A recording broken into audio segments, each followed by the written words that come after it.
Racikan Berita 1. Bismillahirrahmanirrahim. Assalamualaikum warahmatullahi wabarakatuh. Waalaikumsalam warahmatullahi wabarakatuh. Kembali kita berjumpa lagi di channel UI Watch yang seru ini. Saya Heru Purwanto kembali ngobrol dengan teman angkatan adik kelas saya, Bang Jack Piliang. Beliau juga adalah lawyer yang aktif ya. Selama ini beliau bolak-balik ke pengadilan dan luar biasa sekali nih adik saya ini. Nah, kali ini kita berdua akan ngobrol terkait dengan masalah lika-liku persidangan ijazah palsu ya. Tapi kali ini saya akan mengulik sedikit terkait dengan masalah ada rumor ya bahwa para lawyer dari kubu ya dalam seperti kubunya dari Pak Roy Suryo dan Bu Dr. Tifa ini katanya ada keretakan. Benar nggak sih? Ya mungkin ya terima kasih Mas Heru ya.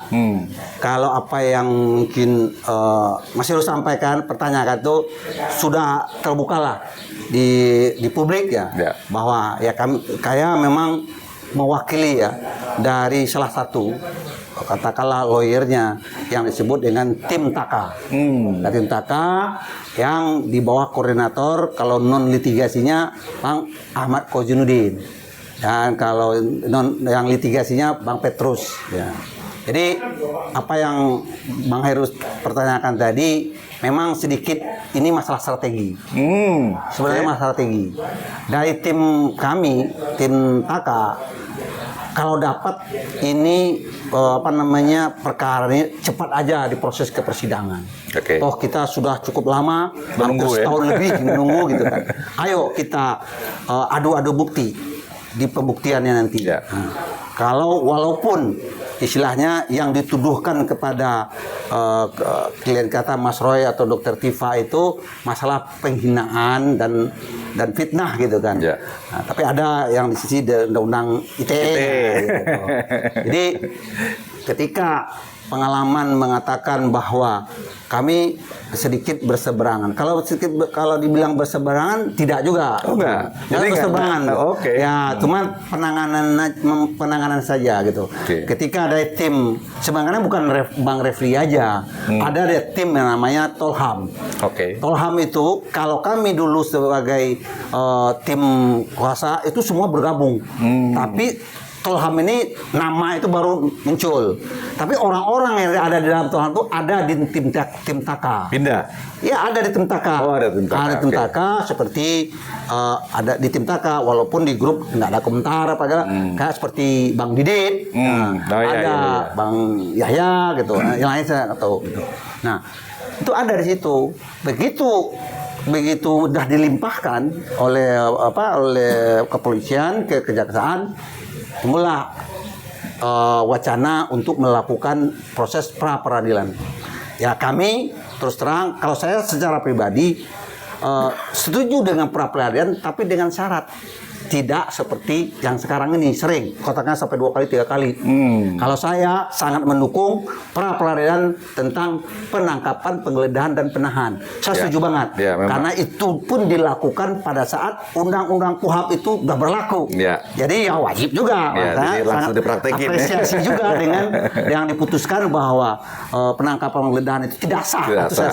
Tapi kalau ya saya nggak tahu, ini kan bagian strategi dari tim Tolham, kawan-kawan kita di Tolham gitu kan, dan katakanlah Bang Refli Harun ada lagi pra peradilan yang nggak salah tuh masalah pasal-pasal yang dia ini kan dipermasalahkan, termasuk dengan status tersangkanya.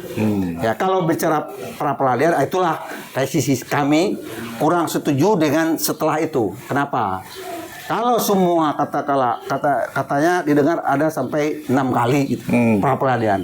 Kalau kan berarti kan merontokkan semua. Bukan lama ya merontokkan semua. Nah, bisa jadi pertanyaan kita, apakah ini belum terbuka. Yang terbuka kan jadi bumerang ya? Nah, bisa. Maksud saya ketika katakanlah status tersangkanya dikatakan tidak sah atau gimana, itu bisa saja akan merontokkan yang sudah dilimpahkan gitu. Jadi katakanlah 5-5-nya dikabulkan oleh hakim tunggal itu, otomatis pokok perkaranya itu Nggak tidak muncul. akan muncul di pengadilan gitu. Jadi itu yang kami Jadi sayangkan. bumerang ya, jadi bumerang, ya. Kalau kami tidak mau mengatakan itu bumerang, tapi itulah salah satu yang dilakukan oleh Mas Roy dan kawan-kawan.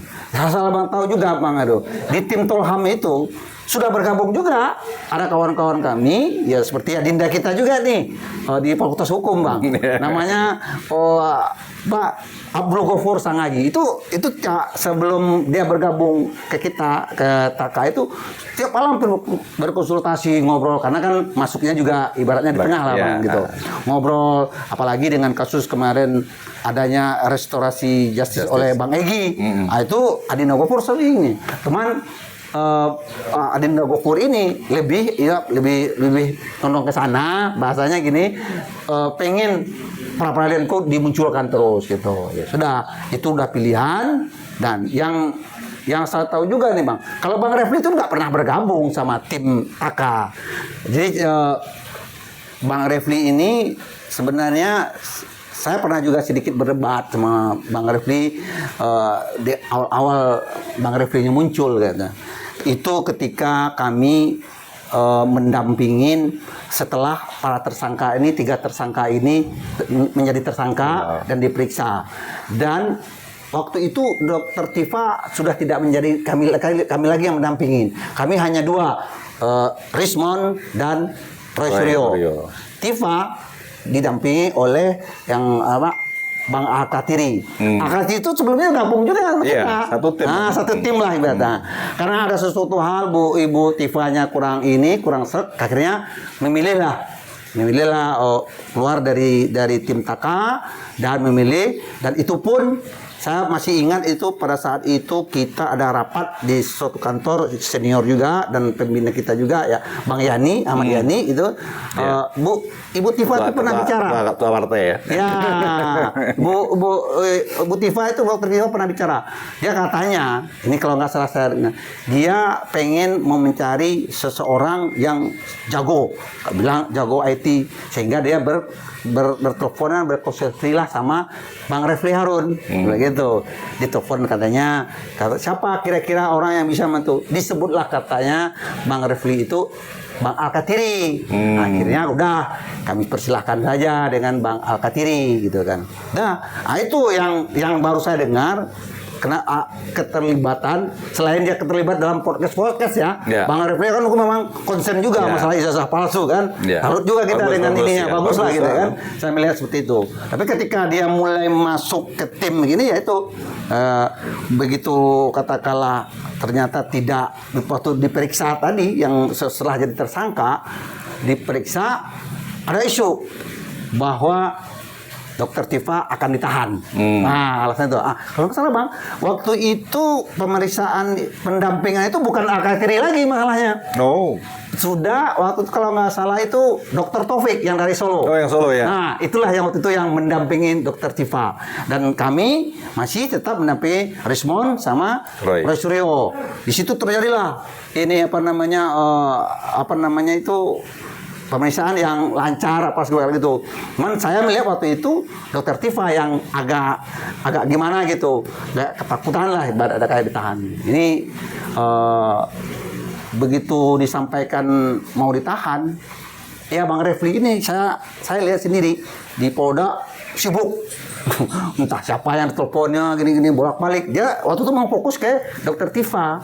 Itu akhirnya tidak ditahan, alhamdulillah ya kita nggak ditahan. Karena kita berterima kasih. Kita waktu itu tim sepakat kita tidak akan melakukan konferensi pers gitu. Setelah ini keluar, ramai itu nungguin di luar. Begitu ramai, ternyata Dr. Tifa langsung melenceng kemana? Rismond sama kita ibaratnya bergabung untuk ramai. Yang jadi nggak pernah kita sangka itu mulai masuk Bang Refli mengklaim diri sebagai juru bicara. Itulah cerai sedikit juru bicara.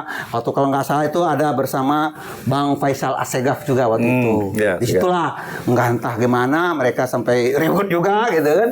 Nah dengan alasan, nah itu saya kembali lagi apa yang diomongin Aka masalah dia akan mempertemukan dengan tim reformasi kepolisian. Ya. Abang kita Bang Jimli ya disidiki. Ternyata itu batal atau gimana. Di situ saya ambil ya. Setelah itu baru mereka bikin yang namanya kalau nggak salah Bala RRT. Bala RRT itu maksudnya kalau nggak Bela Roy, Tifa dan Rismond. Nah, RRT itu Tifa gitu. Nah, dibentuklah. Nah, di situ harusnya kan ketika kalau ya Tifa oke lah. Itu kalau nggak salah Rismond udah keluar. Udah keluar dari tim Taka. Dia dengan Bang Jahmada itu udah keluar. Ya. Maka bentuklah. Artinya tinggal Roy Suryo aja di tim TK. Yang Troy itu bukan Troy yang Troy. Ya, makanya begitu Simon keluar dan udah bikin namanya Bala RRT masih tiga nih. Dah begitu tiga dalam perjalanan yang sempat ribut di mana di Aiman itu bahwa Jahmada Girsang dan Rismond melenceng katanya kan dan tidak kasih tahu Bang Refli gitu ya. Di situlah ribut. Kalau bahasa mereka lain itu ada berkhianat lah ibaratnya. Dan Rismond melakukan RJ, ya kan? Nah, karena Rismond udah keluar, itu tinggal berdua. Tifa, ini dari sisinya Bang Refli ini, tinggal yang namanya si Tifa sama Roy. Nah, dibikinlah Troya, Tifa dan Roy. Nyata kalau dibilang advocate gitu ya, udah, disitulah berjalan sampai sekarang. Itu berjalan yang kami pun tidak dari tim Taka tidak mempermasalahkan itu tadi kembali kepada yang penting kan kliennya adalah Mas Roy. Kalau Mas Roy ikut ke sana ya sudah kami ikut aja. Kalau sebenarnya quote and quote ya kalau memang mau bikin namanya ini kan Bang Refli yang ngomong ke si atau ini Roy kita tarik juga ya gitu dan Mas Roy pun menaungi dua-duanya. Kami pun nggak ada permasalahan. Nah, yang timbullah kemarin itu masalah pra peradilan kan dan kami pun ibaratnya di tim Taka ada Gofur, ada Soraya yang bergabung. Saya juga ditarik, teman saya punya perasaan kayaknya nggak enak deh saya meninggalin kawan-kawan yang lain kalau saya ini ya. Tapi semua bagus. Cuma saya tadi cuma satu aja yang saya akui, saya setuju dengan pra peradilan itu, ya masalah penangkapan itu. Asalnya perjalanan sampai sekarang jadi polemik seperti itu. Nah, saya sampaikan juga Bang Heru ya, apa saya sampaikan di awal tadi. Kalau sampai kapan yang namanya pra peradilan ini dan jangan sampai berlarut-larut gitu kan. Ya kalau memang Mas Roy punya ini sendiri ya akhirnya go aja gitu. Dia saya dapat WA nih dari netizen.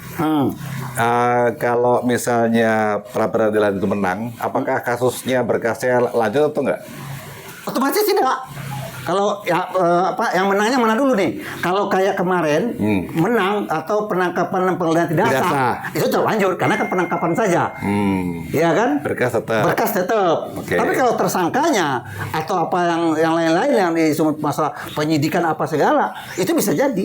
Itu nggak akan dianggap tuh masa barang tidak sah mau dibawa ke pengadilan, jadi katakan tidak sah gitu. Nah, gitu. Jadi itu tahap berikutnya ya. Tahap berikutnya kita nggak tahu. Nah, terakhir itu pasal itu yang dibilang. Itu saya jujur, saya lebih fokus pengadilan aja kita adu. Nah, begitu juga dengan ini walaupun bukan ini saya ranah saya sebenarnya terhadap Dr. Tifa yang sampai sini sudah sampai ke pengadilan. Dr. Tifa kan sudah masuk ke pengadilan Jakarta Timur. Yang kalau nggak salah nomor perkaranya 301 ya, Dr. Tifa. Dan prosesnya sekarang yang udah yang kedua menyampaikan eksepsi. Nah, eksepsi itu kalau saya menilai juga, ya mudah-mudahan ya kalau dari sisi saya sebenarnya kita kan fokus ke pokok perkara. Eksepsi itu kan menjawab dakwaan ya. Ya, masalah formilnya. Nah, itu ada secara umumnya ada dua aja, diterima apa ditolak. Kalau diterima eksepsinya otomatis ya secara umum ya kasus dihentikan. Kalau ditolak, artinya lanjut ke pokok perkara. Nah, sekarang pilihannya mana? Mau diterima apa ditolak? Nah, itu keputusan dari hakim. Ya. Nah, sekarang kalau saya berandai-andai nih, terakhir ya, kita berandai-andai. Akhirnya diterima, akhirnya berkasnya tutup kan, lanjut kan. Berarti masalah ijazah jadi nggak muncul dong. mengawang jadinya gitu. Jadi itulah. Nah, untungnya ya saya jadi bukannya mau ria nih ya. Untungnya sudah ada pihak-pihak yang sudah mengantisipasi dengan mengajukan aduan masyarakat ke Barreskrim Polri. Ya.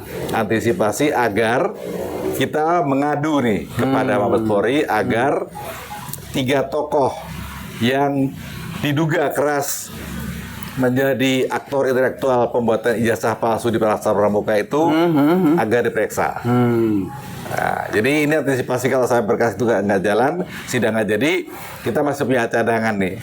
Gimana pendapat Anda?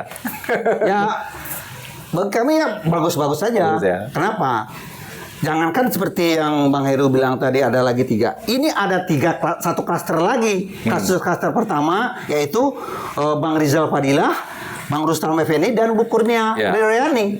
Itu kan kasusnya masih tingkat penyidikan kepolisian. Katanya baru bentar lagi tahap 2 katanya. Ya, mereka pun sekarang masih tetap wajib lapor. Ya mungkin menurut saya ini saya sarankan kepada penyidik secepatnya aja dilimpahkan biar ada kepastian lah ibaratnya.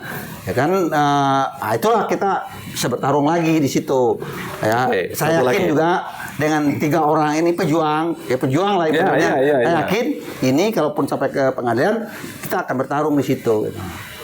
Nah, ini ada pendapat lagi bahwa kan itu seharusnya mereka bersembilan berapa 8 orang ya? 8 orang tuh harusnya kan begitu 3 orang itu mereka RG, yang 5 harusnya selesai kan? Gimana kok masih 5 diterusin juga? Itu perdebatan ya. Tapi faktanya sekarang tetap naik, jalan terus gitu kan. Walaupun yang 3 orang sudah RG. Ya ada debatable masalah kalau 1 laporan ya udah. Kan nomor surat ininya yang dicabut, bukan orang per orangnya. Ya saya sih cuma salah satu sepakat dengan kalau harusnya 1 harusnya semua. Iya.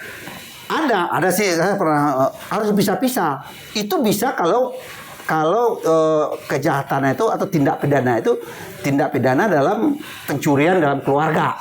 Kalau misalnya ya mencuri itu bapak orang, ada anaknya yang ikut mencuri, ya bisa dijauhin, nggak boleh dimasukin anaknya. Itu pencurian lebih bisa. Tapi kalau pidana umum nggak bisa dipisahin gitu. Oke, luar biasa. Jadi netizen semua ya bisa menikmati acara kita ini.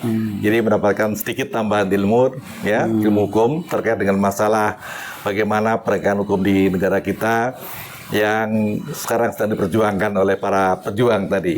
Terima kasih Bang Jajak Piliang. Semoga kita bisa ngobrol lagi nanti karena masih banyak ya kasus-kasus yang akan terjadi nanti setelah sidang bagaimana, lalu mungkin ada banding dan sebagainya. Terima kasih dan sekali lagi kami dari UI Watch selalu mengingatkan bahwa marilah kita menegakkan kebenaran, kejujuran dan keadilan sesuai dengan slogan kami yaitu Veritas, Probitas, Justisia. Terima kasih. Wassalamualaikum warahmatullahi wabarakatuh. Waalaikumsalam. Terima kasih.